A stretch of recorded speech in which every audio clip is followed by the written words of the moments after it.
Rosie and Edna, written by me, Tom Dontigny. Rosie and Edna are two lovable little gals.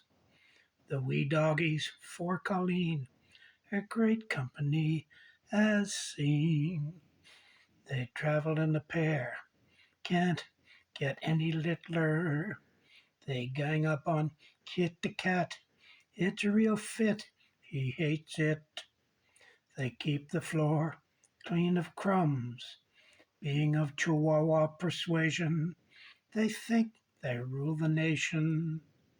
They have one speed, one in motion, and in need, indeed.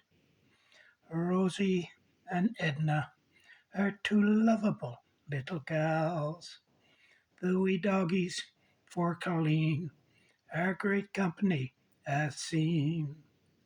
A tummy rub for them is a groaning ecstacy. On their back, the tummy is presented very funny. They bark in tandem when I enter the room. Each time, if minutes apart, especially if I fart. On occasion, we have a knuckle fight. The teeth are very sharp.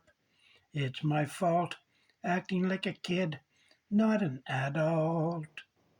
Their energy seems without limit, whether at it for an hour or a minute. Rosie and Edna are two lovable little gals. The wee pair for Colleen company as seen.